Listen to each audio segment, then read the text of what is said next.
A ver, ¿el Islam es una tradición fija que no cambia o es una fe que ha ido evolucionando con el tiempo?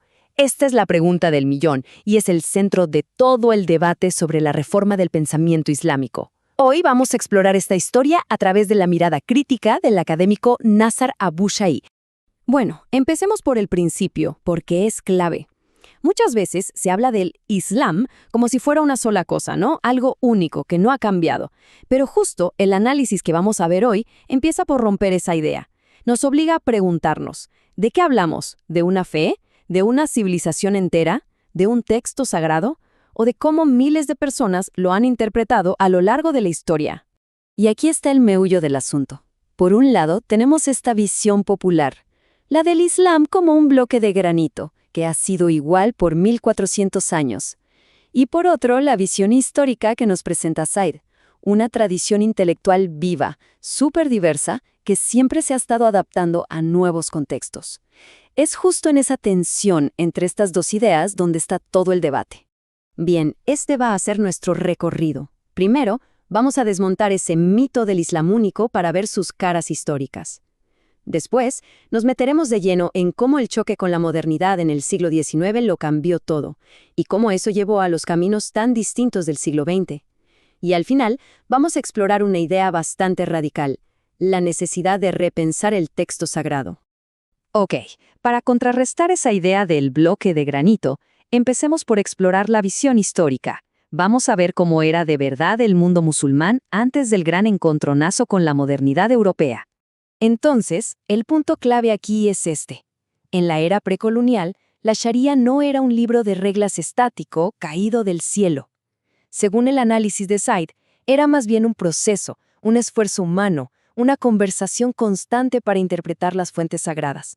Y esto, claro, permitía una flexibilidad y una adaptación enormes. Y la historia parece respaldar esta idea de flexibilidad.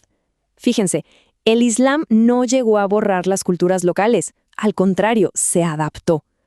Nacieron movimientos de reforma súper distintos entre sí. Por ejemplo, el de la India, que buscaba una síntesis, versus el wahabismo, que se centraba en una supuesta purificación. Que hubiera varias escuelas legales no era un problema, era visto como una riqueza intelectual. Ahora, avancemos en el tiempo para ver cómo este mundo tan diverso fue, fracturado por el desafío tan abrupto y potente del siglo XIX.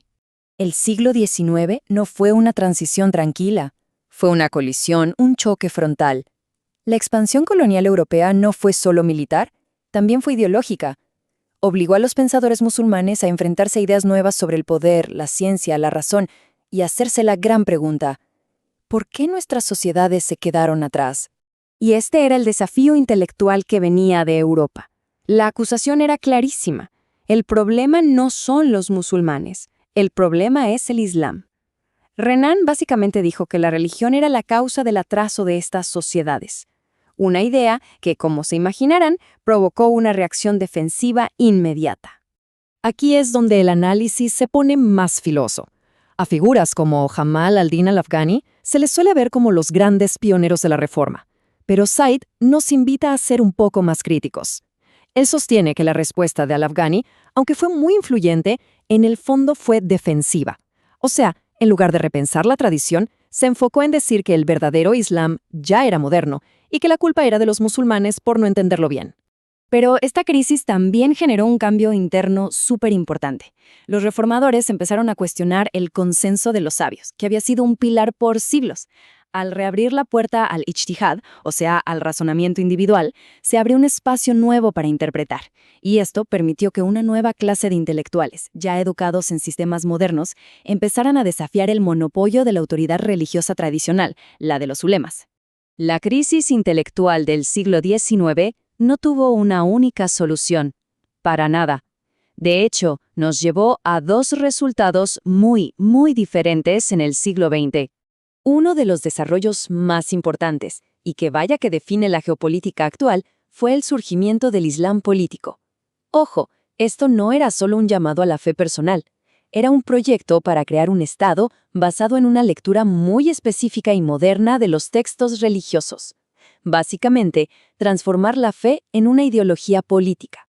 Y esto nos muestra perfectamente esa divergencia. Comparemos Irán e Indonesia. Por un lado, en Irán, la revolución estableció una teocracia, un modelo de Estado islámico gobernado directamente por clérigos. Por el otro, en Indonesia, se desarrolló algo que podríamos llamar un Islam cultural, donde la fe es importante para la sociedad y la política, pero dentro de un sistema democrático y plural. Dos respuestas totalmente distintas al mismo desafío de la modernidad. La gran jugada de pensadores como Maududi, según este análisis, fue crucial. Tomaron eventos históricos concretos y les dieron el mismo estatus sagrado que a la revelación divina. Así, de repente una interpretación particular de la historia se convirtió en una verdad religiosa eterna, cerrando la puerta a cualquier otra posible lectura. Entonces, ¿hay una tercera opción más allá de la reacción defensiva o de la politización? Vamos a explorar la solución que propuso el propio Nasser Abu Zaid.